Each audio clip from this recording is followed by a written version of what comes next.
Hello everyone, তোমরা তো আগের দিন দেখলে আমরা নৈহাটিতে বড় মাকে পুজো দিতে গিয়েছিলাম।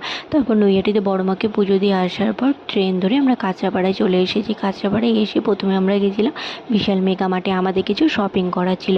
বিশাল মেগা মার্টে কিন্তু রিজনেবল রেঞ্জের মধ্যে খুব সুন্দর সুন্দর জিনিস পাওয়া যাচ্ছিলো। এখানে দেখো আর্টিফিশিয়াল প্ল্যান্টগুলো কি সুন্দর লাগছিলো, পুরো অরিজিনালের মতো লাগছিলো। তারপর এখান থেকে আমরা শপিং কমপ্লিট করে লাঞ্চ করার জন্য বিরিয়ানি ওয়ালিতে গেছিলাম। সেদিন কিন্তু ওখানে গিয়ে আমাদের অনেকক্ষণ ওয়েট করতে হয়েছিল। টাইমিং ছিল 12:30, কিন্তু 1:30টার সময় আমাদের অর্ডারটা নিয়েছিল। অনেকক্ষণ ওয়েট করার পর আমরা অর্ডার করে দিয়েছি মহারাজা থালি। তো অর্ডার দিয়ে আমরা এখানে ওয়েট করছিলাম। তোমাদের জন্য এখানে ছোট্ট করে আমি মেনু কার্ডটাও শেয়ার করে দিলাম। আমাদের মহারাজা থালিতে ছিল ভাত, ডাল, 2 রকমের সবজি, একটা ভাজা, ইলিশ মাছ, কাতলা মাছ, চিকেন, মাটন, ডিম, চাটনি, পাঁপড়। তো প্রাইস অনুযায়ী আমার ঠিকঠাকই মনে হয়েছে। খাওয়ার কোয়ালিটিও কিন্তু খুব ভালো ছিল। তো আজকের ভিডিওটা এই পর্যন্ত। চলো।